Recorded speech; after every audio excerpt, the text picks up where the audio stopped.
सभी को मेरे जय जिनेन्द्र।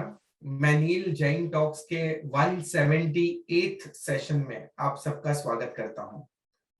मुझे बताते हुए बड़ी खुशी हो रही है कि जैन टॉक्स के हमारे आज के सेशन में हमारे साथ गुजराती साहित्य दुनिया के जाने माने लेखक पद्मश्री डॉक्टर कुमारपाल भाई देसाई जुड़े हैं। उनके विराट जीवन और करियर का संक्षिप्त परिचय देके हम आज के इस टॉक सेशन की शुरुआत करेंगे। डॉक्टर कुमारपाल भाई देसाई ने 5 दशकों की अवधि में एक प्रेरणादायक, आध्यात्मिक और मूल्य समृद्ध साहित्य के लेखक के रूप में न केवल गुजरात या भारत देश में लेकिन अंतरराष्ट्रीय स्तर पर भी ख्याति हासिल की है। आपका योगदान पत्रकारिता, जर्नलिज्म, साहित्य और शिक्षा के क्षेत्रों में विशेष रूप से उल्लेखनीय है। आप मानवीय मूल्यों का समर्थन करते हैं और अपने लेखन में इन मूल्यों को दर्शाते हैं।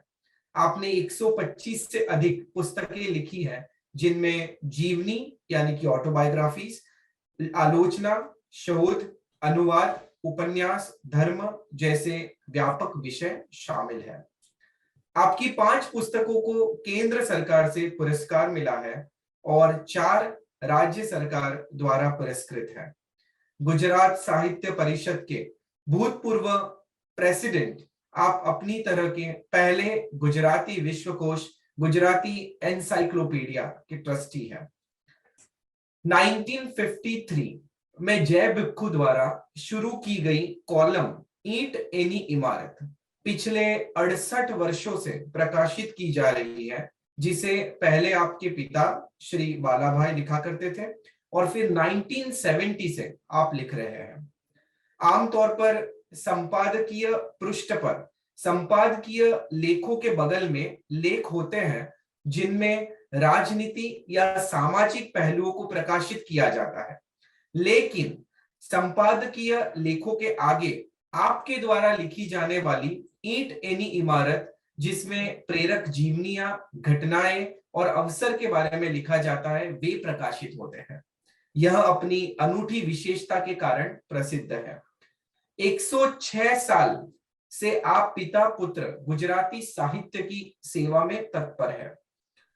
5 दशकों तक फैले अपने शानदार करियर के लिए एक शानदार गौरव के रूप में भारत सरकार ने 26 जनवरी 2004 में तत्कालीन राष्ट्रपति डॉक्टर एपीजे अब्दुल कलाम द्वारा आपको प्रतिष्ठित ऐसा पद्मश्री पुरस्कार से सम्मानित किया।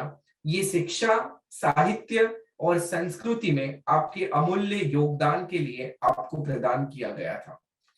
आप जैन धर्म और दर्शन पर 80 से अधिक पुस्तकें लिख चुके हैं। आपने भारत और विदेशों में जैन धर्म पर प्रेरक व्याख्यान दिए और जैन धर्म को प्रभावी ढंग से प्रस्तुत किया है। विभिन्न विश्व सम्मेलन में जैन धर्म पर व्याख्यान देने के साथ ही आपने इसके विभिन्न पहलुओं पर अखबार और पत्रिकाओं में लेख लिखे हैं। आपके मार्गदर्शन में 22 से अधिक छात्रों ने पीएचडी की है, जिनमें 4 जैन साध्वियां भी शामिल है। हाल ही में 16 नवंबर 2022 को आप विल्सन हॉल में ब्रिटेन की धर्म मंत्री बैरोनेस स्कॉट द्वारा अहिंसा पुरस्कार से सम्मानित किए गए हैं। श्री कुमारपाल भाई देसाई ने योगी आनंद गंजी के साहित्य पर गहन अध्ययन किया है। आपने पीएचडी थीसिस भी इसी विषय पर सबमिट की थी। आज योगी राज आनंद गंजी का काव्य वैभव को लेके आज हमारा ये टॉक सेशन होगा। अब बिना विलंब किए हुए मैं पद्मश्री डॉक्टर कुमारपाल भाई देसाई को आमंत्रित करता हूं इस मंच के ऊपर और उन्हें विनती करता हूं कि आज के इस टॉक सेशन को प्रारंभ करें। प्रणाम कुमारपाल भाई। प्रणाम आदरणीय रमेश भाई और नील भाई, भाइयों और बहनों, जब आनंद घन की बात होती है तो हम यह देखते हैं कि उसमें एक और मीरा का काव्यत्व है और दूसरी ओर कबीर का गहनत्व है। जैन दर्शन में आनंद घन जी का स्थान अत्यंत महत्वपूर्ण है। यह एक ऐसे रचनाकार है जिसमें काव्य और दर्शन का सुभग एवं सहज समन्वय दृष्टिगोचर होता है। उनके भीतर हम देखें तो शास्त्रीय ज्ञान की गहराई और आत्म साधना की चरम दृष्टिगत होती है। उनके स्तवनों में एक गहरा सिद्धांत बोध, मार्मिक शास्त्रीय दृष्टि और अनुभव की हर पगडंडी से गुजरता हुआ उनका योगानुभव हमारा ध्यान आकर्षित करता है। जबकि उनकी जो अनुभूति है, उस अनुभूति में जो काव्यात्मक उभार है, भावों की स्नेह स्पर्शिता है, और ऐसा लगता है कि आनंद घन जैन परिभाषा में, एक जैन परिवेश में और जैन दर्शन की बात करते करते कुछ निगूढ़ योगवाणी का आलेखन प्रस्तुत करते हैं। उनके एक पद को हम देखें, वो कहते हैं कैसे वो, आप यदि आनंदगन जी से पूछेंगे कि आप कौन है, तो वो कहेंगे मेरा नाम आनंदगन, गान आनंदगन, तान आनंदगन, नाम आनंदगन। यानी एक ऐसे शून्य में विलीन है। वो आध्यात्मिकता की उस ऊंचाई पर है कि वो कहते हैं कि वेद न जानू कतेब न जानू, जानू न लक्षण छंदा, तर्कवाद विवाद न जानू, न जानू किष्किंदा। तो आप इन भावपूर्ण वाणी में जो भक्ति और उल्लास की बौछार हम अनुभव करते हैं, उनके स्तवन में अनुभवी आध्यात्मिक पुरुष और शास्त्रज्ञ की आभा दिखाई देती है। तो उनके पदों में सिर्फ काव्यत्व ही काव्यत्व है। उनके स्तवनों में विचार का गांभीर्य है, तो उनके पदों में परम तत्व की तलाश करने वाली एक आनंदजन्य संवेदना है। इन स्तवनों की भाषा जैन परिवेश से आपूरित है, और जब पदों की भाषा वो प्रेम लक्षणा भक्ति का उद्गार है। स्तवन में जैन शास्त्र की दृष्टि से आलेखित आत्मज्ञान संबंधी विचार है। जब उनके पदों में शास्त्र अथवा सिद्धांत के व्यवहारों से दूर रहकर हृदय से दूर पढ़ने वाली एक सहज आनंदात्मक अनुभूति है। स्तवन में हम देखें तो एक ठोस ज्ञान की स्वस्थता है। जब पदों में हम मर्मी संत की एक वेदना का स्पर्श पा रहे हैं। एक मर्मी संत की वेदना कैसी होती है, वो सतत उनके पदों में झलकती रहती है। यद्यपि गहन अनुभूति का संस्पर्श उनके स्तवन में भी है और उनके पदों में भी है। रसमयता और सचोट आलेखन की दृष्टि से देखें तो आनंदगन के पद स्तवनों के मुकाबले काफी श्रेष्ठ है। किंतु आनंदगन के स्तवन का जैन परंपरा में एक अद्वितीय स्थान है, और जबकि उनके पदों को हम कबीर, नरसिंह मेहता और मीरा के पदों की श्रेणी में रखा जा सकता है। विक्रम की 15वीं सदी में कबीर हुए, जरा उनको याद करें। जाति, ज्ञाति, संप्रदाय, बाह्याचार एवं धार्मिक मत मंतांतरों से परे होकर उन्होंने एक साधक की सत्यमय अनुभव बानी बहाकर एक ज्ञान का प्रकाश फैलाया। तो ये काम जो कबीर ने 15वीं सदी में किया, वही कार्य विक्रम की 17वीं सदी में आनंद घन के पदों में ऐसी भावनाओं का प्रतिध्वनि सुमधुर ढंग से गूंजती हुई सुनाई देती है। अब देखिए, आनंद घन में भी एक सुरता की मस्ती है, कबीर में भी एक ऐसी सुरता की मस्ती है। वो दोनों अपनी मस्ती में मस्त रहने वाले, अगम पियाला पीने वाले साधक थे। कबीर ने जड़ रुधि, अंधश्रद्धा युक्त रीति रिवाजों, परंपरागत कुसंस्कार और इससे भी विशेष दंभी धर्माचरणों का प्रचंड विरोध किया और उसमें विद्रोह भी किया। अब जरा आनंदगन के पास जाए तो आनंदगन उसी बात करते हैं, और उनके विद्रोह की झलक एक अलग प्रकार की है। ये दोनों संत हम कहें तो मस्त राम है, और आध्यात्मिक अनुभव के दृढ़ आधार पर उनकी साधना टिकी हुई है। जगत की ओर आनंदघन को कोई परवाह नहीं है, और ऐसे देखे तो कबीर को भी कोई परवाह नहीं है। आनंदघन एक अज्ञान के अंधकार में या रूढ़ियों के बंधन में जकड़े हुए आदमी को देखकर हमदर्दी नहीं जताते। उनकी बेचैनी ऐसे जीवों के प्रति अनुकंपा के रूप में भी प्रकट नहीं होती है। वो मिथ्या बातों पर प्रहार करते हैं, और तभी देखे तो एक जब पद देखे उनके तो एक विरही भक्त की अलख का नाच जगाने वाले मर्मज्ञ संत के दर्शन होते हैं। आनंदघन के पदों में एक रूपक है, वो है सुमति का रूपक। सुमति की चेतना के प्रति अकुलाहट व्यक्त करते हैं। जब कबीर के पदों में देखे तो आत्मा के वियोग का दर्शन है। उन्होंने प्रेम का प्याला पिया है, और इसीलिए कबीर बार बार प्रेम का प्याला, कबीर प्याला प्रेम का अंतर लिया लगाए, रोम रोम में रमी रहा और अमल क्या खाए। तो इस प्रियतम की पुकार वहां मिलती है जब आनंदघन जी भी इसी प्रेम को किस शब्दों में बताते हैं। वो इस प्रेम को अकथ कहानी कहते हैं, और इन्होंने माया का भी वर्णन किया है।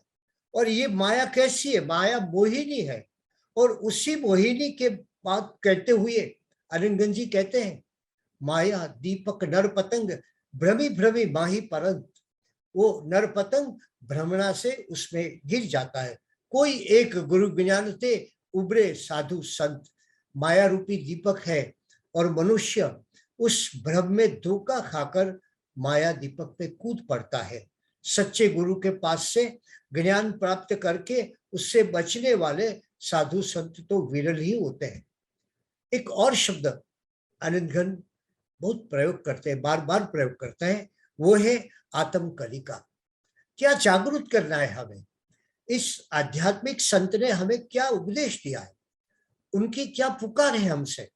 वो कहते हैं कि आत्म कलिका जागरूक होने से मति यानी बुद्धि आत्मा को मिलती है, और उन्होंने माया रूपी दासी और उसके परिवार को घेर कर अंकुश में ले लिया है। माया में फंसा चेतन अपनी अवदशा बताता है। यह चेतन प्रकृति से अनावृत होने के बावजूद कर्मावृत हो गया है। उसका प्रकाश अंदर ही अंदर घूट रहा है। अपनी शुद्ध चेतना का उसे ख्याल है, वह उसके हृदय में स्थित है, फिर भी माया के कारण वह चेतना प्रकट नहीं हो सकती। चेतन संसार के मोहराग से त्रस्त बना है। यह प्रभाव में रमण करता है, स्थूल इंद्रिय सुखों की मौज उड़ाता है। शरीर, धन और यौवन की बहुत बड़ी हानि होती है। दिनों दिन अपनी अपकीर्ति बढ़ जाती है, और शराफत छोड़कर गलत रास्ता अपनाने के कारण उसके आदमी भी उसकी नहीं सुनते। माया की ऐसी भ्रमजाल, सभी संतों ने उसके बारे में कहा है, माया के बारे में कहा है, मगर आनंदघन जी क्या कहते हैं? वो कहते हैं कि माया की इस भ्रमजाल कैसी है? पर घर भमता स्वाद किशो लहे, तन धन यौवन हान, दिन दिन दिसे अपयश वाजतो। प्रतिदिन आपका अपयश ज्यादा हो जाएगा, अपयश का विस्तार होगा, निज जनन माने का। और इसी तरह एक पद में आनंदघन कहते हैं कि जीवन कैसा है। माया के बारे में बताने के बाद वो कहते हैं कि ये तन, ये धन और ये जवानी भी क्षणभंगुर है। वो कहते हैं कि ये प्राण तो पल भर में उड़ जाएगा, तन जाएगा, फिर धन किस काम का। अतः जन्म जन्म तक सुख देने वाली भलाई करने के लिए कवि कहते हैं, व्यापक चिंतन रखने वाले या मस्त कवि मानो जन समुदाय को, एक बहुत बड़ा समुदाय को अपने स्नेह से जागरूक करते हो, इस प्रकार वो कहते हैं। वो क्या कहते हैं? और इनकी अमर पंक्तियां है, बहर बहर नहीं आवे, अवसर बहर बहर नहीं आवे, ज्यों जाने त्यों कर ले भलाई, तू हो सके इतनी भलाई कर ले, जन्म जन्म सुख पावे, तो तुम्हें जन्म जन्म सुख की प्राप्ति होगी। और इसी सुख की प्राप्ति, ये अवसर बार बार नहीं आता है। और इसीलिए जितनी हो सके इतनी तू भलाई कर ले। ये पदों में हम देखें तो हिंदू और मुसलमान की बात भी मिलती है। एक बड़ी बात है, 200 साल के अंतराल में प्रकट हुए कबीर और आनंद घन, उनके बीच में भी कुछ कैसा साम्य है। कबीर कहते हैं राम रहीम और केशव और करीम के बीच वो कोई भेद नहीं देखते हैं। और आनंद घन भी उसी धार्मिक औदार्य, ये बहुत विरल बात है और हमें ऐसे काव्य बहुत कम मिलते हैं जहां इतना धार्मिक औदार्य से बात की गई हो और परम सत्य को प्राप्त करने के लिए रहस्यवाद का हुबहू चित्रित करते हैं। इसमें राम कृष्ण या महादेव को व्यक्ति नहीं मानते। राम कहो रहमान कहो, राम कौन? राम अर्थात राजा दशरथ का पुत्र नहीं, राम अर्थात आत्म राम में रमण करे वो राम। और रहीम कौन? तो रहीम वह है जो जीव मात्र पर दया करता है, वह रहीम है। कृष्ण कौन है? कृष्ण वह है, वो नहीं जिसने कंस का वध किया था, मगर कृष्ण वो है जो ज्ञान पर पड़े आवरण आदि कर्मों का नष्ट करे, वही कृष्ण है। शंकर की बात करते हैं, कितना अर्थ है इनमें गहरा। वो कहते हैं कि शंकर वो नहीं जो कैलाश निवासी है, अपितु शंकर वो है जो निर्वाण प्राप्त करता है, वह महादेव है। जो आत्म स्वरूप को स्पर्श करता है वो है पारसनाथ। अब देखिए सभी देवों के गुणों की कैसी बात करते हैं वो, और जो चैतन्य आत्मा की सत्ता को पहचाने वो ब्रह्मा है। इस तरह हम देखें तो कहते हैं कि परम तत्व की उपासना करो और परम तत्व वही ज्ञाता, दृष्टा और चैतन्यमय है। वो सभी के बाद ठहरकर वो परम तत्व पर आते हैं। और अब देखिए ये जो बानी है, राम कहो रहमान कहो कोई कान्न कहो महादेव री, पारसनाथ कहो कोई ब्रह्मा, सकल ब्रह्म स्वयं, भजन भेद कहावत नाना। ये अलग अलग भेद है। एक मूर्ति का रूपरी, एक ही मूर्तिका से बने हैं, तैसे खंड कल्पना रूपित, आप अखंड स्वरूपरी, नीच पद रमे राम सो कहिए। जो अपने भीतर में रमता है उससे आप राम कहिए। और रहम करे, रहम दया प्रेम अनुकंपा, वो रहम करे रहमान री, कर्षय कर्म कांड सो कीजिए। वो जो कृष्ण है वो कर्म को काटे उसे कृष्ण कहते हैं। और महादेव निर्वाण री, और महादेव कौन है? वो निर्वाण है।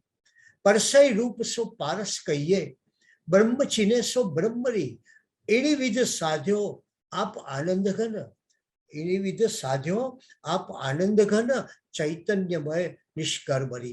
तो ये जो आनंद घन की बात है, तो ये रहस्यवादी कवि है। और जो देखते हैं तो वो जो हमें अर्थ बताते हैं वो अलग अर्थ होते हैं। और इसी प्रकार आप देखें तो ये राम कहो रहमान कहो, यह पद अपने आप में एक अत्यंत भव्य पद है जो हमारे यहाँ ज्यादातर जैन साहित्य में बहुत कम प्रकार से प्राप्त होते हैं।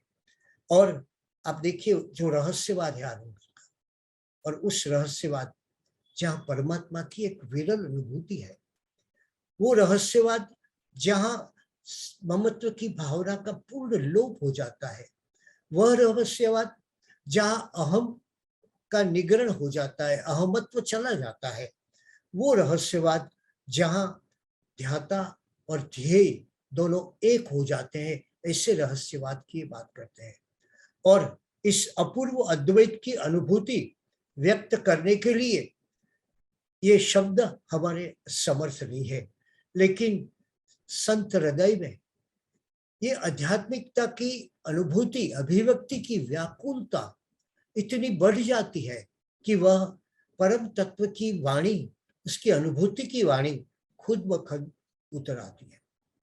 उस अगोचर और अगम्य तत्व को शब्दों में उतारने का प्रयास होता है। और परम तत्व की यह अनुभूति प्रत्येक व्यक्ति में, हर एक व्यक्ति की अलग अलग होती है, हर एक संतों की अलग अलग परम तत्व की अनुभूति होती है, वो अलग अलग होती है। जब अनुभव करता और अनुभव चीज एक रूप बन जाए, दोनों एक हो जाए, तब सर्वत्र अखंड स्वरूप के दर्शन होते हैं। और इस दर्शन की बात आनंदगण कहते हैं कि प्रियतम से मिलन, आत्मा और परमात्मा के साथ ऐक्य ऐसे कैसे होता है। तो यहाँ हमें मिलता है कि तेरा साई तुझमें, उसका अनुभव होता है। और वो कैसे होता है? तो आनंदगण कहते हैं कि इससे क्या मस्ती प्राप्त होती है। वो कहते हैं कि इससे एक अनुभव की लाली प्रकट होती है। आनंदगण मनोरम रूपक के द्वारा इस अनुभव लीला का निरूपण करते हैं। मनसा प्याला, आप देखिए, मनसा प्याला प्रेम मसाला, ब्रह्म अग्नि पर जाली, तन भाठी, अब टाई पिए कस, जागे अनुभव लाली। और फिर क्या होता है? मन के प्याले और प्रेम के मसाले के बाद और भीतर अग्नि की ज्योत जलती है, तब क्या प्राप्त होता है? तब एक अनुभव लाली प्रकट होती है। और बार बार आनंदगण अवधू शब्द और साधु शब्द का प्रयोग करते हैं। और इसी तरह प्रणय की परिभाषा में आप आनंदगण के स्तवन का स्मरण कीजिए। ऋषभ जिनेश्वर प्रीतम मारो और न चाहू रे कंत। तो यही बात कि जहां हम आत्मा और परमात्मा का संबंध, आत्मा और परमात्मा का मिलन, आत्मा और परमात्मा का दर्शन किस प्रकार करते हैं? वो इस प्रकार करते हैं जहां प्रणय की परिभाषा का प्रयोग करते हैं। और इसी तरह राम कहो, रहमान कहो में आनंदगण रहस्यवादी कवि की तरह चैतन्यमय परम तत्व के स्वरूप की झांकी प्रस्तुत करते हैं हमारे सामने। और इसी कारण हम देखते हैं कि आनंदगण की जो खूबी है वो ये है कि हमारा जीवन, वो कहता है हम जागो, हमें जागना चाहिए, ये सारी भौतिकता से ऊपर उठकर चलना चाहिए। हमारे आसपास 10 दिशाएं होती हैं और 10 दिशा से ऊपर एक 11वीं दिशा है, और उस 11वीं दिशा की ओर आनंदगण का जिक्र है। सारी भौतिकता चली जाए, सारे वेश चले जाए, सारी मान्यता चली जाए, अरे कई उपकरण भी चले जाए, और एक ऐसा शून्य हो, एक ऐसा अध्यात्म की ओर की गति ऐसी अनुपम हो, तो क्या होता है? तो हमें वो कहते हैं कि हमें जागना चाहिए। और कैसे जागना चाहिए? आनंदगण का ये पद एक अत्यंत सुंदर पद है। क्या सोवे उठ जाग बाहुरे, अंजलि जल जीव आयु घटत है, देत पहरिया धरिए धाउरे। तू क्यों सो रहा है? अब जाग जा, तुम्हारा आयुष्य तो क्षीण हो रहा है, पल पल क्षीण हो रहा है, तुम्हें अभी जागने का अवसर है। और दूसरी बात, जैसे कबीर कहते हैं वैसे ही आनंदगण ये बात कहते हैं कि पुस्तकीय ज्ञान से प्रभु की प्राप्ति नहीं होती है। शास्त्र ज्ञान एक दीपक है, जबकि आत्मज्ञान तो रत्न है। दीपक के प्रकाश से, यानी कि शास्त्र ज्ञान से, शास्त्र ज्ञान परिपूर्ण नहीं हो सकता है। वहां हमारे जीवन का, हमारे आध्यात्मिकता का पूर्ण विराम नहीं है। तो कहाँ पूर्ण विराम है? वो शास्त्र ज्ञान से आगे जाके दीपक के प्रकाश से रत्न की खोज कर सकते हैं, लेकिन दीपक को रत्न है ऐसा माना नहीं जा सकता है।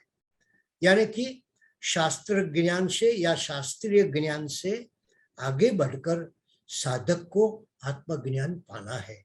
और इसीलिए ये बार बार कहते हैं कि कोरे और अनुभव रहित शास्त्र ज्ञान की क्या कोई अर्थ नहीं है। कभी कभी उनकी आलोचना भी करते हैं, और ऐसे आलोचना करते हैं कि आपको आश्चर्य होगा।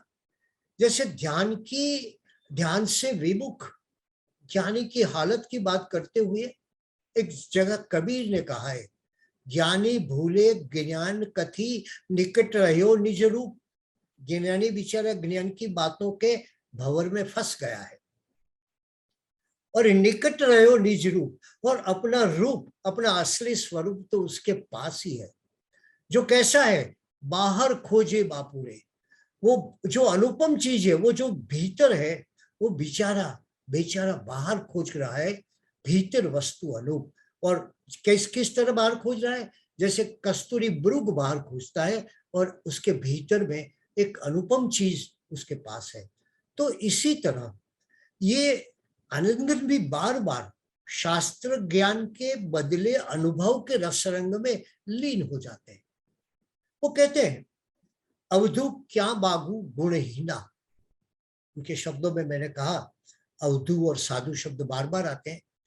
वो कहते हैं कि मैं वेद नहीं जानता, किताब नहीं जानता, विवाद करने का कोई तर्क नहीं जानता, मैं कोई ऐसा ज्ञानी नहीं हूं कि मैं वेद पढ़ के आया हूं, मैं ऐसा नहीं हूं कि मैं किताब के अंदर के कई रहस्य को जानता हूं, कई किताबें पढ़ी है, और विवाद करने के लिए, वाद विवाद के लिए मेरे पास कोई तर्क भी नहीं है, और कविता के लिए कोई छंद रचना भी नहीं जानता,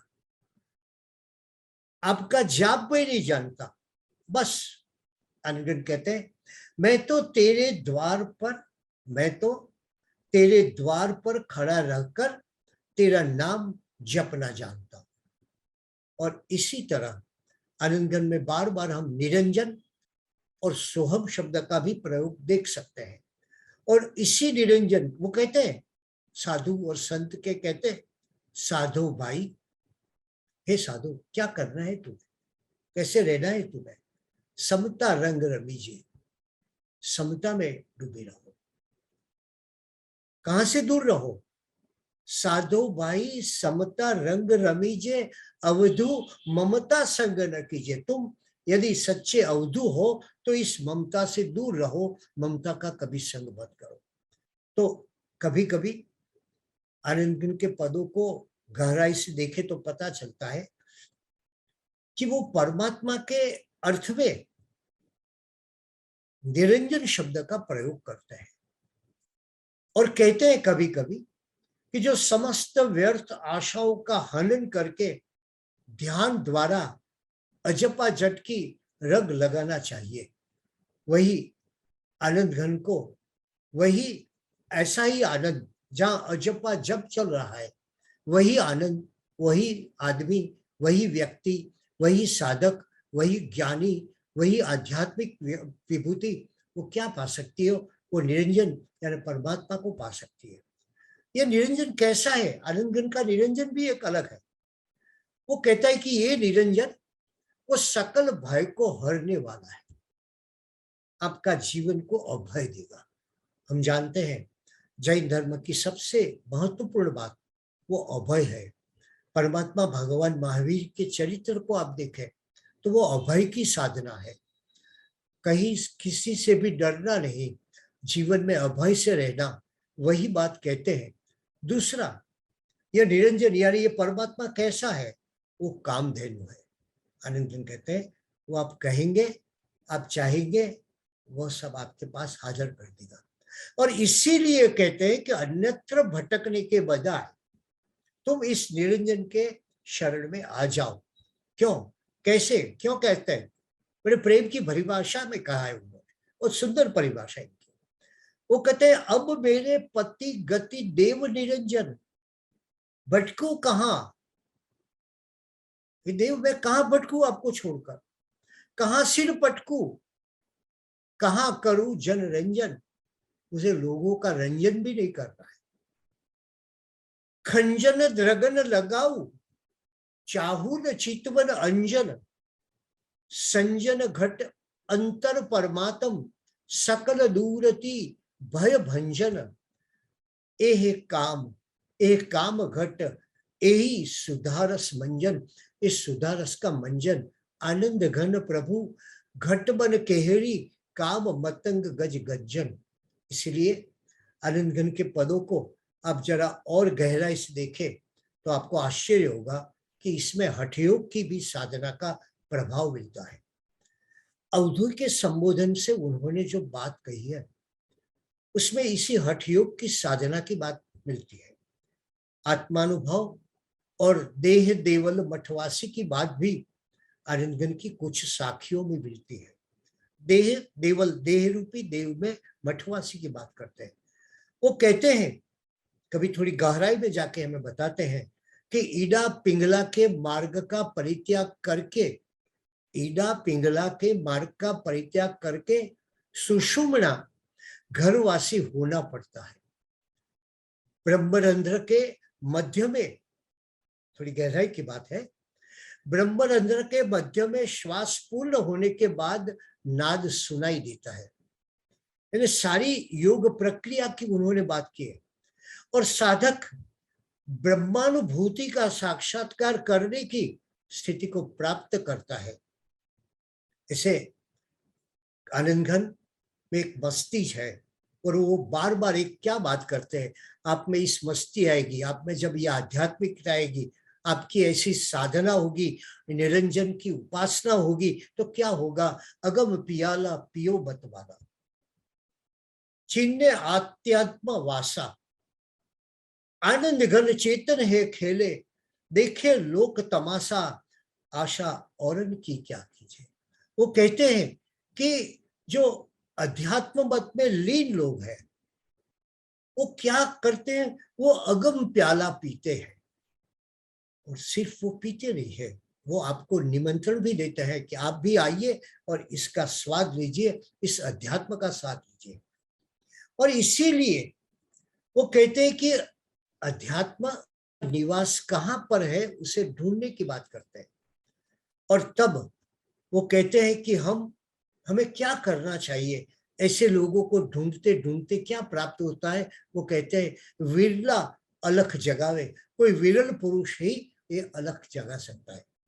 आनंद घन के पद में एक सिद्धांत की बात है, और वो व्यक्ति को योग और अध्यात्म की गहराई का अनुभव कराता है। अब देखिए, कबीर को देखें तो कबीर में बहुत से दृष्टांत व्यवहारिक दृष्टि से दिए गए हुए हैं, और ऐसे अधिक दृष्टांत है। जब ये रहस्यवादी कवि आनंद घन के ज्यादातर दृष्टांत योग दृष्टि से प्राप्त होते हैं, और इसीलिए कबीर के पद यदि आपको सरल लगेंगे, क्योंकि वो आम आदमी को छू लेते हैं, जबकि आनंद घन के पद वो योग एवं तत्व ज्ञान से भरपूर होने के कारण उन्हें समझने के लिए विशेष सज्जता की आवश्यकता होती है। और इसी कारण जब हम आनंद घन के उपदेश में जो गहराई देखते हैं, जो एक अलग बात देखते हैं, वो ये है कि व्यक्ति को भक्ति के लिबास में वो आत्मा की गहराई में ले जाने का प्रयास करते हैं। और इसी प्रयास से उनमें कोई उपदेशक का आवेश नहीं है, वो कोई भंजन नहीं है, कोई तोड़ना नहीं चाहते हैं, वो हमें उस अध्यात्म से जोड़ना चाहते हैं। और इसीलिए जब दूसरे उपदेशकों में हम आवेश देखते हैं, ऐसा करो, ऐसा नहीं करो, ऐसा होना चाहिए, तब आनंद घन की शैली वो आत्मज्ञान की परत दर परत को खोलकर दिखाने वाली है। वो एक एक बात, एक एक धीरे धीरे हमें उस आत्मज्ञान की ओर ले जाती है। और इसीलिए आनंद घन में एक सत्यार्थी, वैरागी आत्मा, सत्यार्थी सत्य की प्राप्ति करने वाला, वैरागी वैराग्य की प्राप्ति करने वाला, आत्मा की उत्कृष्ट अनुभूति दृष्टिगत होती है। और इसीलिए आनंद घन को पाने के लिए हमें रहस्यवादियों की परंपरा को जानना पड़ेगा, और इसके अतिरिक्त जैन परिभाषा को जानने की भी अपेक्षा उसमें रहती है। और देखिए, आनंद का हृदय है कवि का, उनका मन है योगी का, और उनका मिजाज है बादशाह का। उनके पदों में जो मस्ती की झलक है, कानों में निरंतर गूंजने वाला श्रुति पटुत्व है, श्रुति पटुत्व कितना सुंदर, पदों का उन्नत और अलौकिक भाव, छोटदार रूपक, गहन भाषा और गहरा रहस्य गर्भित चिंतन, वो काव्य रसिकों को आनंद से आगे कोई योग समाधि में तल्लीन कर देता है। ये इसकी बड़ी विशेषता है। और इसी के कारण अब आनंदगन की पद की संख्या ऐसे कम है और कवियों से। मीरा को देखे, कबीर को देखे और भी कवियों को देखे, मगर उसकी जो जो गुणवत्ता है वो इतनी ऊंचाई पर है कि जिसे स्पर्श करने के लिए आपको एक एक पद की पंक्ति को पाने के लिए एक बड़ा पुरुषार्थ करना पड़े। इसलिए इनके काव्यों में एक विकसित कमल जैसा आत्मज्ञान, भावों का लालित्यपूर्ण आलेखन, रहस्य गर्भित अनुभूति, इनको पाने के लिए आपको योग की परिभाषा की आवश्यकता होगी। और कभी कभी हमें आश्चर्य होगा, और यह आश्चर्य का कारण यह है कि कभी हमें उनमें कोई और संतों की झलक दिखाई देती है, कुछ और भाषा को देखें तो कई और भाषा भी आपको मिलती है। और उसका कारण वो था कि उस जमाने में जब संत लोग थे, एक गांव से दूसरे गांव जाते, एक शहर से दूसरे शहर जाते, तो कहीं बाहर एक जगह पर बैठते और अपने अपने भजन, अपनी अपनी वाणी, अपनी अपनी भक्ति प्रकट करते थे। और उसी कारण से ये भाषा में भी एक मिलन है, कई धर्मों का मिलन है, कई साधनाओं का मिलन है। जैसे वो हमारा मिलन योग से कराने चाहते हैं, वैसे ये हमारा मिलन अभी भाषा की दृष्टि से देखें तो कई भाषाओं से कराते हैं। तो आप देखिए, इस आत्मज्ञान को एक विकसित कमल के रूप में बताते हैं। आप उनके स्तवनों को देखें तो तीर्थंकर की बात करते हैं, और हमारे स्तवनों में ज्यादातर तीर्थंकरों का गुणानुवाद होता था। मगर आनंदगन के स्तवन कैसे है? वो कुंथु जिन मनड़ू किमहि न लागई, जिम जिम जतन करीने राखू, तिम तिम अवलु भागे। वो बस कुंथु जिन से प्रारंभ करते हैं, मगर वो क्या बताते हैं? वो हमारे मन की चंचलता को बताते हैं। उस मन को कैसे वश कर सकते हैं यही बताते हैं। उस मन की गति को बताते हैं, और उस मन को कैसे हम अध्यात्म में ढाल सकते हैं, उस मन को कैसे हम निरंजन के पास ले जा सकते हैं, उस मन को हम कैसे साधना मार्ग पर आगे ले जा सकते हैं, उसकी बात करते हैं। तो अब देखिए कि उन्होंने जो परिभाषा का उपयोग किया, स्तवनों में प्रभु का स्मरण, तीर्थंकर परमात्मा का स्मरण, मगर फिर जो बात वो करते हैं, उनके प्रत्येक स्तवन आप देखें तो एक योग की भूमिका, एक मनुष्य को एक आत्मज्ञान के जैसे कमल खिलता है, उसी प्रकार आप उस स्तवनों में से पसार होंगे, गुजरेंगे, जाएंगे, तो पता चलेगा कि एक आत्मज्ञान का कमल जैसा आत्मज्ञान उसमें है। कई भावों की लालित्यपूर्ण आलेखन है, तो इसके साथ रहस्य गर्भित अनुभूति का वेदक निरूपण है, और संकुचितता के स्थान पर व्यापक भावनाओं की उज्जवलता है। और इन सबको देखते हुए हमें लगता है कि ये एक अनुभवार्थी जो स्वयं अध्यात्म के अनुभव से पसार हुआ हो, ऐसा एक अध्यात्म से अनुभव पाया हो, ऐसा एक आत्मार्थी अनुभवार्थी है एक और दूसरी ओर आत्मार्थी वैरागी कवि है। वैराग उनके प्रत्येक पदों में और स्तवनों में झलकता है, और यही बात आनंदघन की सर्वोच्च अवस्था का प्रकटीकरण होता है। कवि ने अनुभव लाली के आत्म साक्षात्कार से अनुभव क्या उन्होंने कैसा मार्ग बताया है? अनुभव लाली के आत्म साक्षात्कार से अगम पियाला पिया है, ये कवि ने अगम पियाला पिया है, और परम तत्व में लीन होकर अमरत्व के अनुभव की मस्ती का आनंद लिया है, और उसे उन्होंने गाया भी है। और आप देखें उनके पद साहित्य को देखें, एक स्तवन साहित्य एक और है जहां तीर्थंकर परमात्मा का नामोल्लेख है, और फिर वहां एक आध्यात्मिक प्रगति कैसी हो सकती है इसकी बात है। तो इनके जरा पद साहित्य की ओर देखें, तो पद साहित्य में आप पाएंगे कि एक प्रभु मिलन की तीव्र छटपटाहट और उच्च आध्यात्मिक जीवन के संस्कार उनके पद साहित्य में प्रकट होते हैं। और हमें लगता है कि जैसे इनमें जन्मजात संस्कारों में ही वैराग्य का बीज पड़े हुए रहता है। और जब पद की बात करें तो हमें स्वाभाविकतया मीरा की याद आएगी, मीरा के पदों की याद आएगी, मीरा के पदों के लालित्य की याद आएगी। और तभी आज आप जानते हैं कि लिटरेचर में कंपैरेटिव स्टडी बहुत महत्व का होता है। आपके पास है वो तो अच्छा ही है, मगर दूसरे के पास है वो आपसे कितना अलग है वो भी सोचना चाहिए। और वो दोनों को मिलाकर आपको ये साहित्य से की जो प्राप्ति करना है वो उसी से कर सकते हैं। तो थोड़ी कंपैरेटिव दृष्टि से हम देखें तो मीरा और आनंद घन में एक साम्य लक्षित होता है। क्या साम्य?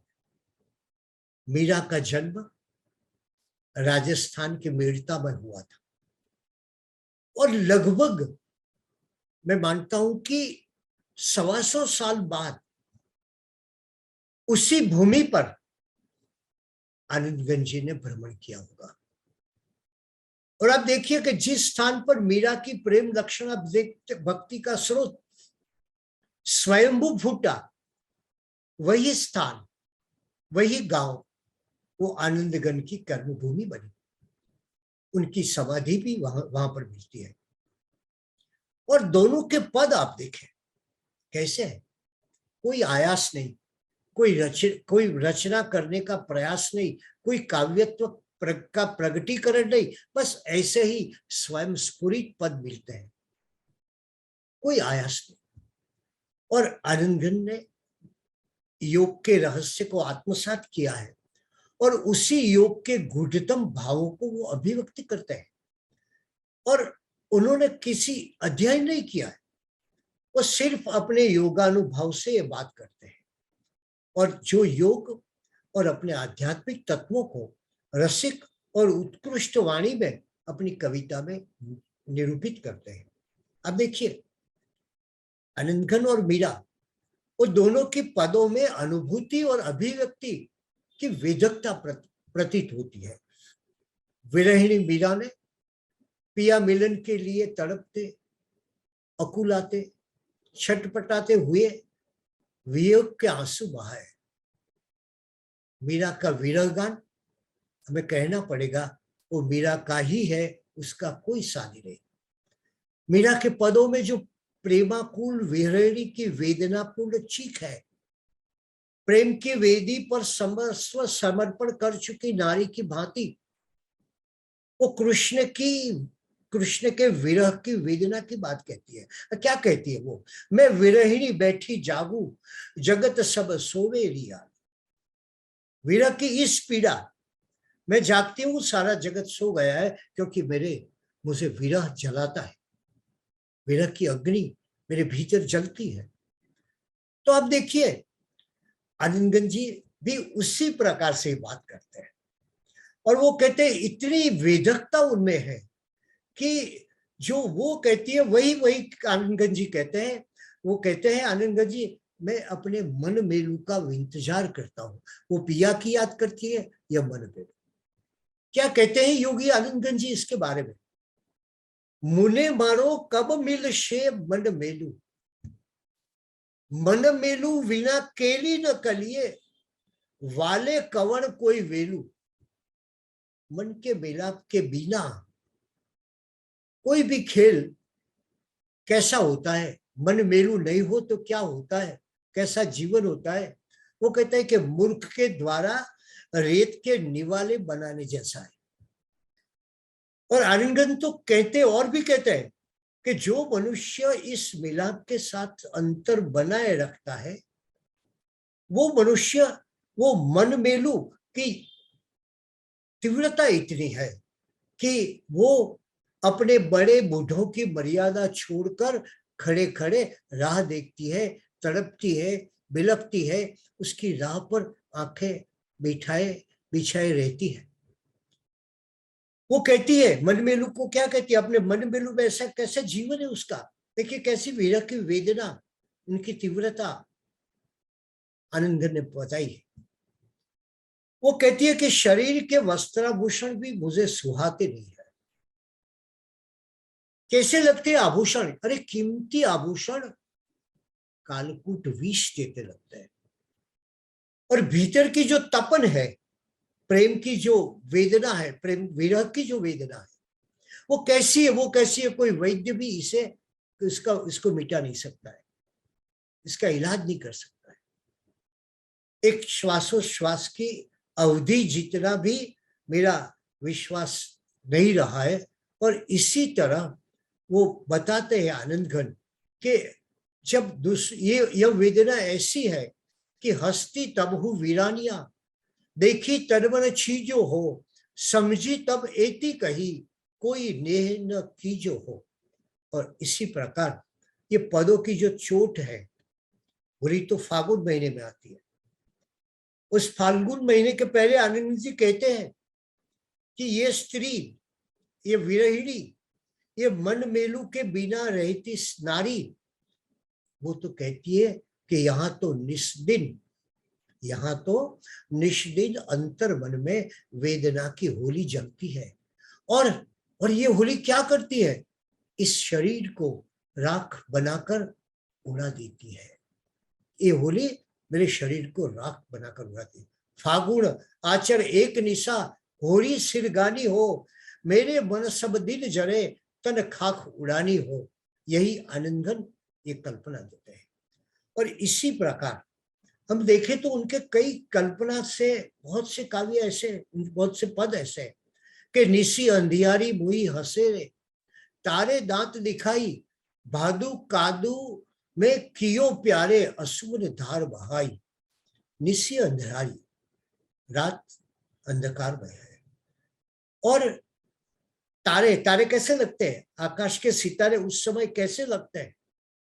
वो कहते हैं कि वो सितारे रूपी दांतों को चमकाते हुए मेरे सामने हंस रहे हैं।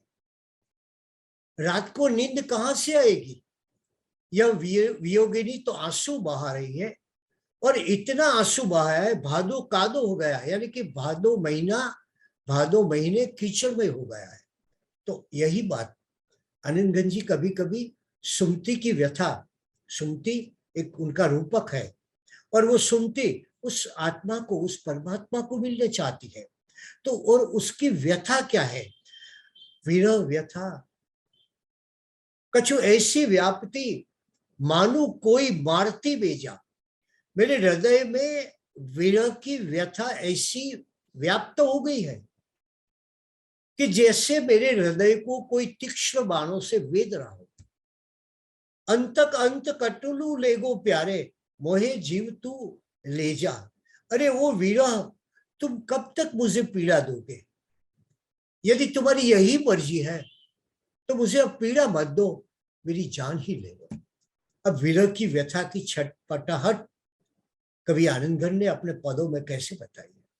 और इसीलिए मैं कहता हूं आपसे कि आनंदघन के पद पढ़ते ही हमें दर्द दीवानी मीरा की याद आ जाती है।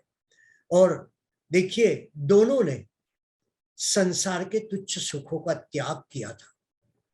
मीरा उसको झांझवाना नीर कहती है, यानी मृग तृष्णा कहती है, और आनंदघन भी ऐसे ही संसार का कच्चा रंग को कहते हैं कि ममता की संगत में डूबे मनुष्य को जागने के लिए कहता है।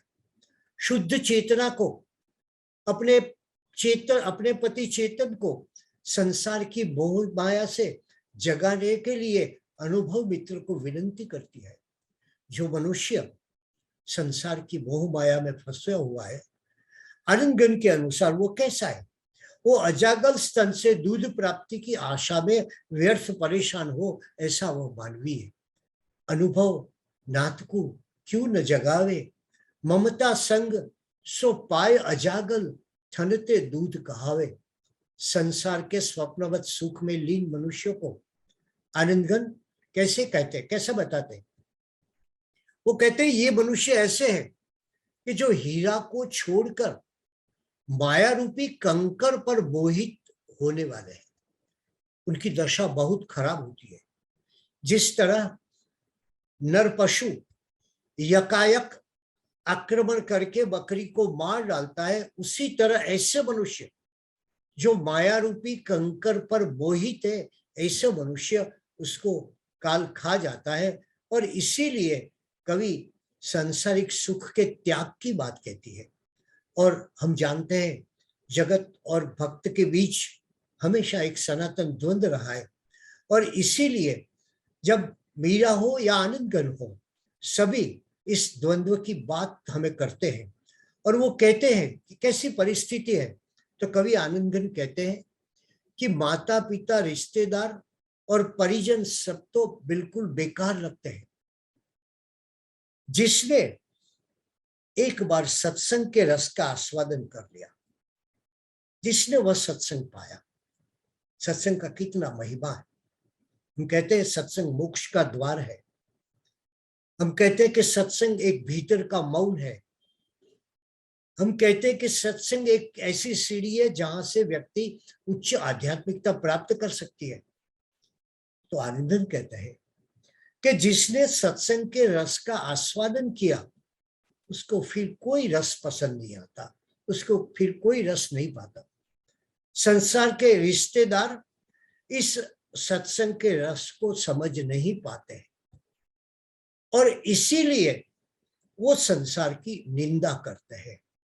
और इसी कारण अनघन जब मस्ती में होते हैं, संसार से तो अलग हो गए थे, साधु के वेश को भी छोड़ दिया था, ऐसा कहते हैं। बस सिर्फ जंगल में अपनी मस्ती में, अपनी आध्यात्मिकता में घूम रहे थे। तो इस कैसी मस्ती थी उनकी, अब सोचिए कैसी मस्ती थी। वो कहते हैं, भ्रात न मात न तात न गात, न जात न वात न लागत मोरी। भ्रात न मात, मेरा कोई भाई नहीं, मेरी कोई माता नहीं, तात न, मेरा कोई पिता नहीं, और मेरा कोई रिश्तेदार नहीं। उस वात न लागत मोरी, उसकी बात मुझे सुनाती नहीं। मेरे सब दिन दर्शन फरसन तान सुधारस पान पगोरी। मेरे लिए तो हर रोज उसी का दर्शन, उसी की तान, उसी की पूजा, वही मेरा जीवन है। और जब ऐसे सांसारिक संबंध छूट जाते हैं, माया की ममता टूट जाती है, और हम देखते हैं तो क्या होता है। यदि मीरा को याद करें तो विष का प्याला अमृत हो जाता है, और आनंदघन को याद करें तो क्या होता है, तो हमारी मस्ती निरामय आनंद में लीन हो जाती है। और इसीलिए आनंदघन कहते हैं, ज्ञान सिंधु मथित पाई, प्रेम पीयूष कटोरी हो, मोहत आनंद घन प्रभु, शिष्यधर देखत दृष्टि चकोरी। ये शिष्यधर देखत दृष्टि चकोरी। मीरा कहती है, मुझे राम रतन धन पाया है, मेरा आनंद की कोई सीमा नहीं है। तब आनंदगंज जी क्या कहते हैं, वो श्री विमलनाथ जिन स्तवन में कहते हैं, दिंग धनी माथे किया रे। मेरा पति ऐसा महान है, ऐसा समर्थ है, ये कहकर अपने ऐसे पति प्राप्त करने से मेरे सब दुख चले गए। वो कहते हैं कि मेरा सर्वस्व जो कुछ भी था, जो वेदना थी, जो परेशानी थी, जो मुश्किलें थी, जो दुख था, जो दुर्भाग्य था, उससे मैं छुटकारा पा रहा हूं, और उसका आनंद प्रकट करते हैं। और तब ऋषभ जिनेश्वर स्तवन में उनकी प्रतिध्वनि गूंज उठती है। हम देखें, ऋषभ जिनेश्वर प्रीतम महारा और न चाहू रे कंत। और कैसी है वो ऋषभ जिनेश्वर ही मेरा प्रीतम है, और मैं कोई कंत की इच्छा नहीं करता हूं। अब देखिए कितना साम्य है आनंदघन और मीरा में। और फिर क्या होता है, कैसी मस्ती है आनंदघन की, वो मस्ती की लहर का अनुभव करें।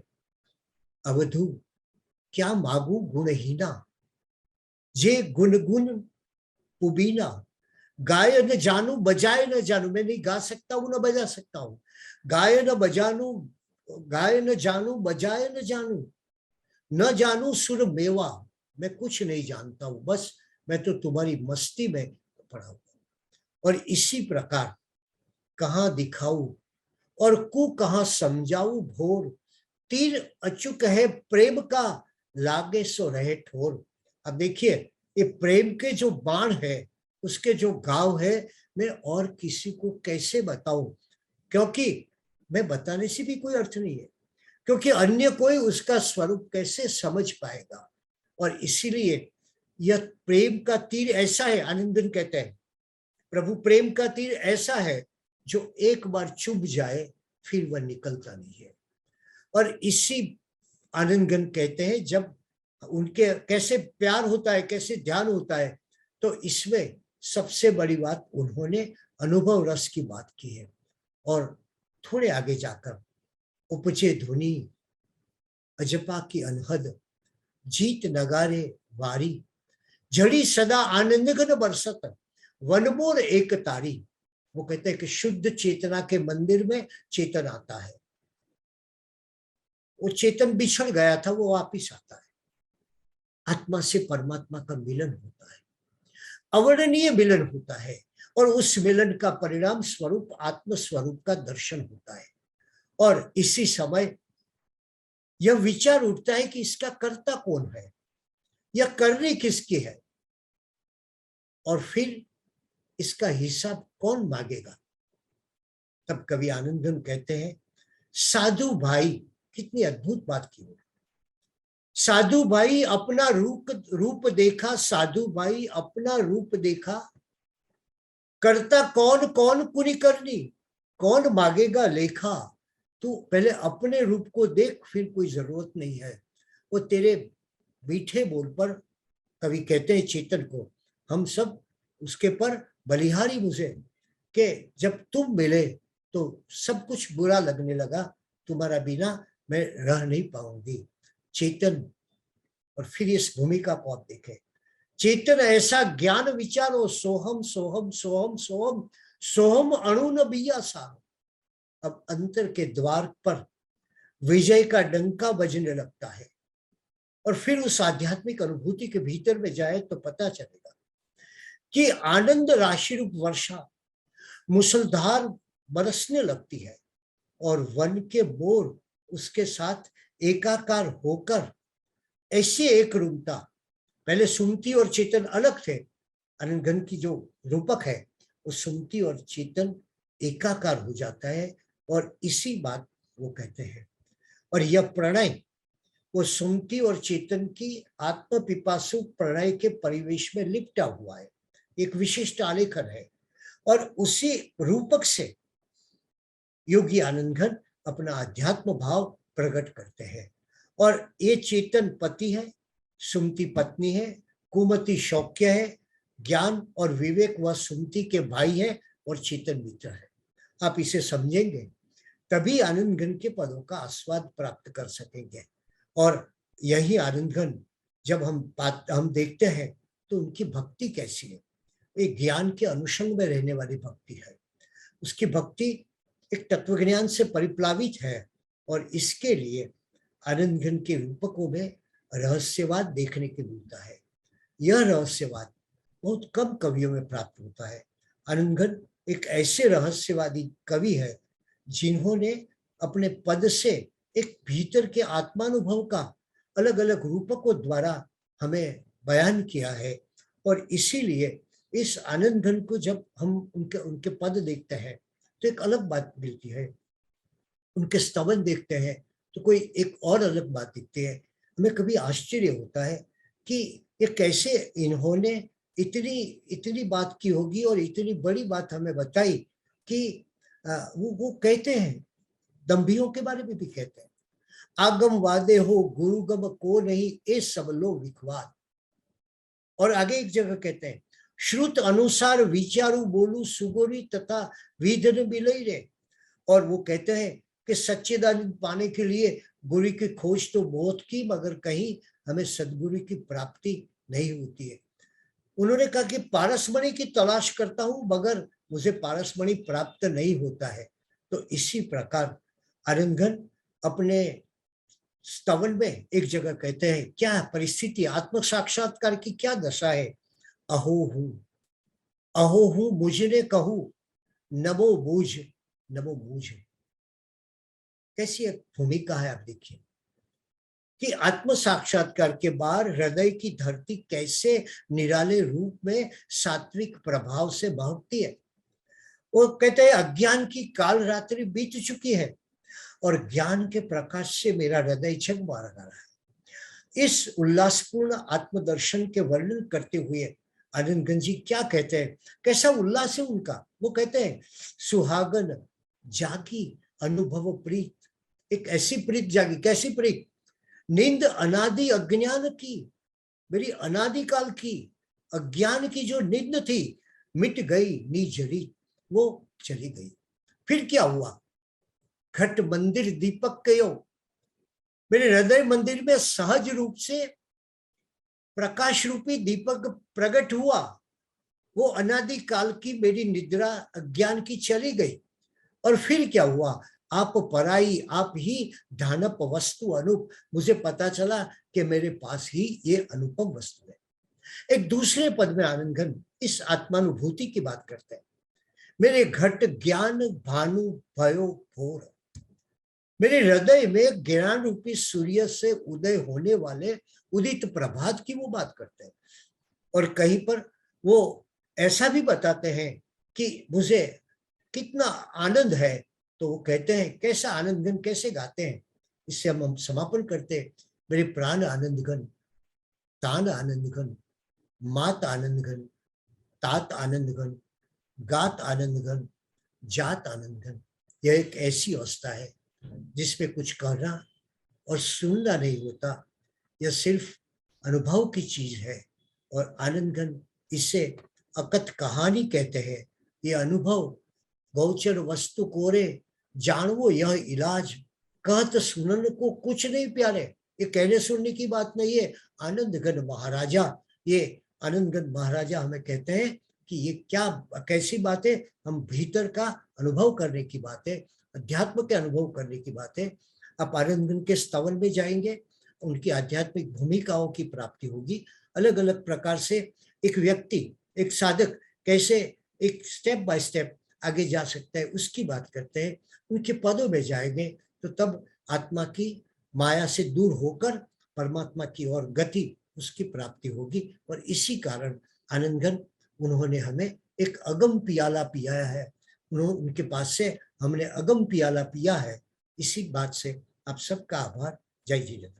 Thank you so much, Kumarpal भाई. It was amazing talk session and आपने जिस तरह आनंदगन जी महाराज द्वारा अलग अलग काव्य लिखे गए हैं, यानी उनकी जो रचित है, उसके ऊपर आपने जो एक प्रकाश डाला वो वाकई एक बहुत ही इंसाइटफुल था।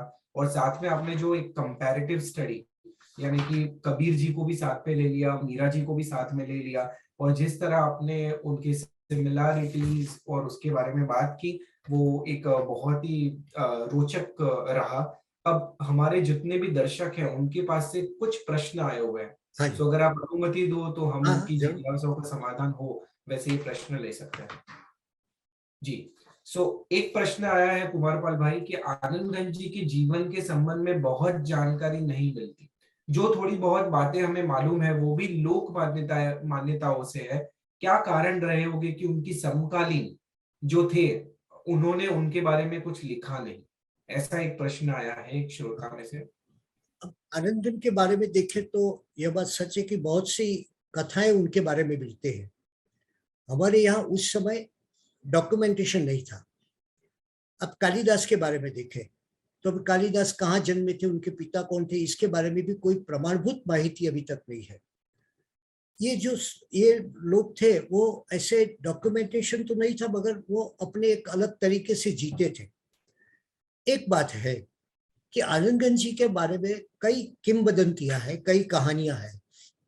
मैंने जब थीसिस किया, मैं आपको एक मेरा अंगत प्रसंग बताता हूँ, तो मैंने भी लिखा कि भाई मैंने सभी जगह देखा, आनंदगन जी की कम से कम 400 से ज्यादा हस्तप्रतें खोजी, उसमें से देखा कुछ मिलता है मुझे, तो मुझे सिर्फ एक ही बात मिली, और वो बात है कि आनंदगण का मूल नाम लाभानंद था। तो मैंने लिखा कि भाई इसका अर्थ क्या है। तो हमारे यहाँ के एक बहुत बड़े स्कॉलर थे, उनका नाम था भोगीलाल सांडेसरा। उन्होंने कहा कि देखिए इस कथाओं के पीछे उनके व्यक्तित्व की झलक होती है। तो हमें ये पाना मुश्किल है कि उनके जीवन में वो कहाँ थे। मेड़ता में उनकी समाधि है, वो राजस्थान में थे, राजस्थान से गुजरात में आए या गुजरात से राजस्थान में कहाँ से कहाँ गए, उसके बारे में ज्यादा पता नहीं है। उनकी भाषा में आप देखें तो राजस्थानी रंग भी है। मैं कहता हूँ कि कभी राजस्थानी रंग ज्यादा लगता है और गुजराती का रंग कम भी लगता है। मगर उस समय की जो भाषा थी उसे हम मारू गुर्जर कहते हैं, यानी कि दोनों मारवाड़ और गुजरात दोनों की समान भाषा थी। तो ये बात सच है कि हमारे यहाँ कवियों का डॉक्यूमेंटेशन होना वो नहीं होता था। मगर आनंदन जी के बारे में जो यशो विजय जी महाराज ने लिखा है उसमें से हम ऐसा कह सकते हैं कि उनका जो व्यक्तित्व था, उनका जो योगित्व था, उसका परिचय मिलता है। और ज्यादा परिचय उस समय उस जमाने में, देखिए ये कवि, ये कॉपीराइट और ये बायोडेटा वो सब अब के यहाँ इस समय की बात है। उस समय ऐसा कोई था ही नहीं। किसी ने एक काव्य लिख दिया। आप कबीर के कई काव्य ऐसे मिलते हैं कि जो कबीर ने नहीं लिखे मगर किसी ने लिखा, फिर उन्होंने लिखा कि कहत कबीर सुनो भाई साधु। यहाँ हमने एक देखा कि एक हमारे बड़े अच्छे महान संशोधक थे अगरचंद जी नाटा। तो उन्होंने कहा कि भाई मुझे एक आनंदगंज जी की सज्जाएं मिली है। तो मुझे आश्चर्य हुआ कि ये सज्जाएं कहाँ से मिली होगी उन्हें। तो फिर मैंने उसके बाद बहुत खोज की। तो क्या हुआ कि एक अहमदाबाद के घेलाभाई नामक सज्जन ने जो सज्जाएं लिखी थी उसमें उसने उसके अंत में लिखा कि बस मैं आनंद घन भयो। तो ऐसी बात भी बहुत ज्यादा होती है। तो ये जो मध्यकालीन साहित्य है ना, उसमें जिसको कहे कि प्रामाणिक ठोस, जिसको कहे डॉक्यूमेंटेशन, वो तो नहीं होता था उस समय की वो बात ही अलग थी, जहाँ कवियों को कवि होने का भी अभिमान नहीं था, गौरव भी नहीं था। हमारे यहाँ अक्खा ने कहा है कि अक्खा ज्ञानी है, उसको कवि मत कहना। हाँ, वो कवि जरा नहीं कहते। तो क्या है कि ये उस जमाने की बात है और हमारे बहुत से कवियों के बारे में बहुत कुछ कम मिलता है। एक बात है कि यदि हमारी जो हस्तप्रतें हैं और उसका जो ज्यादा से ज्यादा अभ्यास हुए और कहीं से कोई ज्यादा और रेफरेंस मिले तो मिल सकता है। बाकी मैं इतना ही कहूंगा आपसे कि हस्तप्रतों के मार्ग से देखा जाए तो इतना ही प्राप्त होता है कि आनंदगंज जी का मूल नाम लाभानंद था।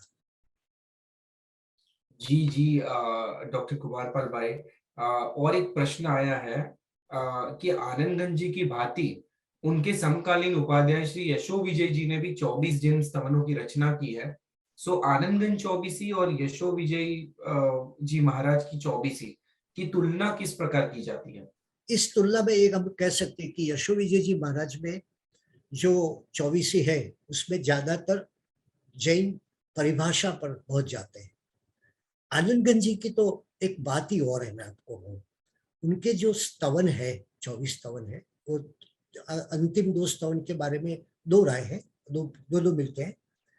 आनंदगंज जी में जो है ना, वो क्या है कि एक तीर्थंकर का नाम लेते हैं, फिर उनके बारे में ज्यादा बात नहीं करते, उनके गुणानुवाद नहीं करते हैं, उनको प्रणाम करके जैसे हम बात का प्रारंभ करते हैं जय जिनेन्द्र करके, तो वो तीर्थंकर का नामोल्लेख करते हैं और फिर हम अपना आध्यात्मिक विकास किस प्रकार कर सके उसके बारे में बात करते हैं।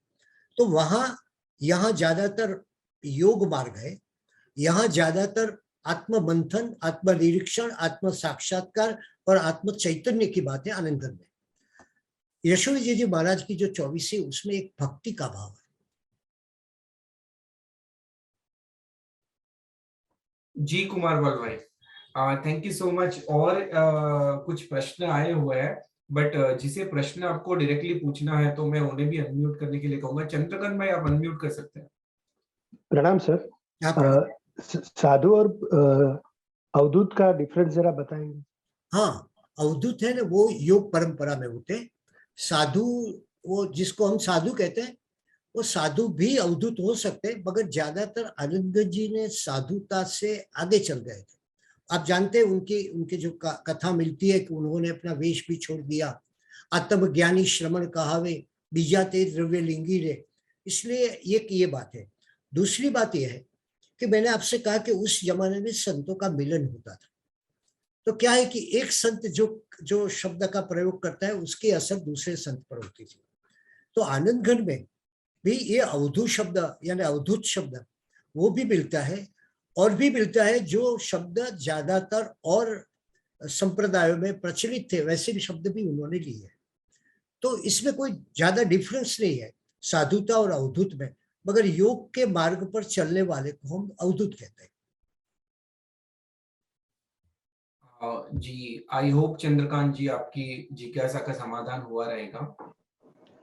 थैंक यू सर, आभार। Thank you. जी, कुमारपाल भाई, एक और प्रश्न आया है जिसमें हमारे दर्शक जानना चाहते हैं कि आनंदगंज जी की रचनाओं आम जनों को इसलिए पसंद आती है कि वो संगीत के माध्यम से उन तक पहुंचाई जाती है। सो आनंदगंज जी और संगीत, ये दोनों का क्या संबंध था, उसके बारे में कुछ बताइए। तो आनंदगंज जी और संगीत का संबंध नहीं था, मगर एक भावाभिव्यक्ति थी। जैसे मैंने आपको बताया मीरा में या आनंदगढ़ में एक विरह की वेदना होती है, और वो विरह की वेदना संगीत के माध्यम से वहां ज्यादा प्रस्तुत हो जाती है। तो कोई संगीत के बारे में कुछ आनंदगंज जी ने लिखा नहीं है, मीरा ने भी संगीत के बारे में कुछ नहीं लिखा है, नरसी ने भी संगीत के बारे में कुछ नहीं लिखा है, मगर उनकी जो वाणी थी वो उस प्रकार आती थी। दूसरी बात, उस समय के भजन आप सुने, उस समय की जो बातें आप सुने, पद सुने, तो ये पद का जो लालित्य है जो मीरा में मिलता है या कभी कभी कबीर के पदों में मिलता है, तो उसमें से वो आते हैं। तो कोई संगीत की कोई फॉर्मल ट्रेनिंग या ऐसी कुछ बात नहीं थी जैसे हम लेते हैं। या आनंदगंज तो कहते हैं मैं छंद को जानता ही नहीं हूँ, न जानू लखवन छंदा, मैं कुछ छंद को ही नहीं जानता हूँ। कबीर भी ऐसे ही कहते हैं कि भाई मैं इस किताब की बात को नहीं जानता हूँ। तो ये अपने भीतर से चलती है, जो सच्ची कविता है वो अपने भीतर से आती है। जी जी, thank you so much Kumarpal भाई। एक लास्ट प्रश्न लेना चाहूंगा, ये आप उसके और बाद भी पूछ सकते हैं आराम से। Yes yes. एक प्रश्न ये आया है कि योगी आनंदगंज जी जिस काल में हुए हैं वही काल था जब उत्तर भारत में भक्ति आंदोलन अपने चरम में था। तो ये भक्ति आंदोलन क्या था, उसके बारे में थोड़ा प्रकाश डालें। हाँ, नहीं, भक्ति आंदोलन इसलिए यहाँ प्रारंभ हुआ कि ज्यादातर जो विदर्भी आक्रमण था उसी समय हमारे पास एक भक्ति माध्यम थे कि जिससे हम सब लोगों को एक साथ में रख सके, उनकी भावनाओं को दृढ़ कर सके और उनकी आस्थाओं को भी बराबर रख सके। तो ये जो भक्ति आंदोलन हुआ ये एक ऐसा सारे नॉर्थ में हुआ। तुलसी आया, आप जानते हैं, फिर कबीर भी आए, कबीर में थोड़ा कम है मगर तुलसी में पूरा भक्ति आंदोलन का प्रभाव है। तो ये भक्ति आंदोलन से मैं ऐसा आपको कहूंगा कि उस समय हमारा जो सारा चैतन्य था वो सिर्फ धर्म की वेद में ही चलता था, धर्म की नाड़ी में ही चलता था या धर्म के रास्ते से ही जाता था। इसलिए आप सब जगह देखे, सब कवियों को देखे, उन्होंने सिर्फ भक्ति की बात की है। और एक ऐसे भक्ति आंदोलन का काल आया जिसके कारण हमारी मान्यताएं, हमारी श्रद्धा, हमारी संस्कृति, सबसे ज्यादा बात हमारी संस्कृति टिक सके, उसका मुख्य कारण यह भक्ति आंदोलन है। जी जी, thank you so much Kumarpal भाई। एक और प्रश्न है, अगर आप अनुमति दो तो मैं। हाँ, जरूर। या मंजू जी, आप प्रश्न पूछ सकते हैं। हाँ, मेरी आवाज आ रही है? हाँ जी जी जी। हाँ, वंदन नमन, मैं पूना से मंजू चोपड़ा। मुझे सिर्फ ये पूछना है, वैसे तो आज आपने बहुत कुछ बता दिया है और हम लोगों के अंदर एक मन में लालसा हो गई है कि आनंदगंज जी को पढ़ें और उनके बारे में जाने। पर मुझे ये है कि जो जिस तरीके से कबीर पंथ या और नानक पंथ या इस तरीके के जो संत कवि हैं उनका पंथ चलता है, तो क्या आनंदगंज जी का भी कोई पंथ अभी भी है या चलता है या उनके अनुयायी हैं? बहुत सुंदर प्रश्न है आपका। सच बात है आपकी, कबीर का पारक संप्रदाय है और सभी के संप्रदाय है। आनंदगंज संप्रदाय से परे थे, वो सिर्फ आत्मज्ञान की बात करते हैं। इसलिए जो जो आत्मज्ञान की ओर जाता है वो उनके पंथ में आ जाता है। मगर उन्होंने अपना पंथ नहीं किया था, और ये एक बहुत बड़ी बात है कि जब आप इतना रहस्यवादी और इतने आध्यात्मिक हो और पंथ नहीं बनाओ तो ज्यादातर क्या हो जाता है कि लोग को एक संकीर्णता में चले जाते हैं। मगर आपको मैं एक और भी बात बता सकता हूँ, वो एक कलिकाल सर्वज्ञ हेमचंद्राचार्य की। अब देखिए तो जिस जमाने में हेमचंद्राचार्य हुए उस जमाने में सारे गुजरात राजस्थान सब जगह उनका बहुत बड़ा प्रभाव था। फिर भी बहुत से लोग अनुयायी थे, उनके जमाने में अहिंसा घोषणा हुई, किंतु कलिकाल सर्वज्ञ हेमचंद्राचार्य ने अपना पंथ नहीं बनाया। इसलिए आनंदगण तो मस्त योगी थे, वो जंगल में ही विहार करते थे, उनको कोई पंथ नहीं थे, उनका जो पथ था वो आत्मा का था। जी जी बिल्कुल, बहुत अच्छे से समझ में आ गया जी। हाँ जी जी जी बहुत ही सुंदर प्रश्न एक्चुअली मंजू जी आपने पूछा। हमारे दर्शकों को डेफिनेटली इसके ऊपर भी लाभ हुआ रहेगा। एक और प्रश्न आया है, आनंदगण योगी जो थे उनके कोई शिष्य वगैरह थे, यानी उसकी कोई हमें जानकारी मिलती है आगे उनकी शिष्य परंपरा होगी? नहीं, उनकी कोई शिष्य परंपरा थी, वो ज्यादातर जंगल में रहते थे। वो कहते हैं कि एक कथा भी आपने सुनी होगी कि एक बड़े शेठ थे, उनके गांव में वो रहे थे, पर्यूषण की व्याख्यानमाला चल रही थी और उस सेठ को आने में थोड़ा विलंब हुआ। तब बात ऐसी हुई कि सेठ ने कहा कि भाई आपने क्यों विलंब किया, क्यों मेरे लिए राह नहीं देखी, थोड़ा रुकना तो था। तो आनंदगण ने तो मस्त कवि थे, मस्त आदमी थे, तो उन्होंने तो अपनी बात पर्यूषण का व्याख्यान शुरू कर दिया। तो सेठ को जरा अच्छा नहीं लगा, तो फिर उन्होंने कहा कि देखिए हम आपको गोचरी देते हैं, हम आपको कपड़े देते हैं, तो आप क्यों इतना हमारे लिए रुक नहीं सकते। वो गांव के बड़े सेठ थे। तो आनंदगण ने कहा भाई देखिए वो गोचरी तो पेट में चली गई, अब तो उसके तो कोई बात नहीं, कपड़े तुमने दिए ना तो ले लो, ये कपड़े तुम्हारे और मैं चलता हूँ, आशा औरन की क्या कीजिए, ये पद वहीं से उनका प्राप्त हो। तो वो तो जंगल में थे, उनके कोई शिष्य परंपरा नहीं। जी जी, डॉक्टर कुमार पाल भाई, थैंक यू सो मच श्रोताओं के जिज्ञासाओं का समाधान करने के लिए, और आज की इस टॉक सेशन के बदल द जैन फाउंडेशन की पूरी टीम, सारे श्रोता और इस टॉक के माध्यम से लाभान्वित हर व्यक्ति की ओर से मैं तहे दिल से आपका आभार व्यक्त करता हूं। आज आप हमारे मंच पर आए, ये हमारे लिए बहुत ही गौरव की बात है। आपने अपना समय, ज्ञान और अनुभव हमारे साथ साझा किया, इसके लिए मैं पुनः धन्यवाद ज्ञापित करता हूं। Thank you so much for accepting our invitation. Thank you. जय जिनेंद्र जी, इसी के साथ हम आज के इस टॉक सेशन को विराम देते हैं और पुनः हम अगले शुक्रवार को एक नए विषय, एक नए वक्ता के साथ मिलेंगे इस जैन टॉक्स के मंच के ऊपर। आप जैन फाउंडेशन से जुड़े रहिए, उसके नंबर आपको चैट बॉक्स के अंदर प्राप्त होंगे। कोई भी चीज है, आपको प्रीवियस रिकॉर्डिंग या जो कोर्सेज चल रहे हैं उसकी जानकारी प्राप्त करनी है, तो आज आप उस नंबर के ऊपर संपर्क कर सकते हैं।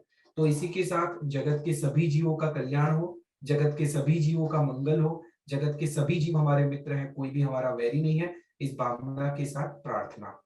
अणु परमाणु शिव बनी जाओ, अखा विश्व नु मंगल थाओ, सर्वे जीवो मोक्षे जाओ। खामे में सव्व जीवे सव्वे जीवा खमंतु में, मित्ति में सव्व भूयेसु वैरम मज्जन केणै, सर्वथा सौ सुखी थाओ, पाप ना कोई आचरो, राग द्वेषति मुक्त बनीने, समता सौ समाचरो। सभी को मेरे प्रणाम। जय जिनेंद्र। प्रणाम।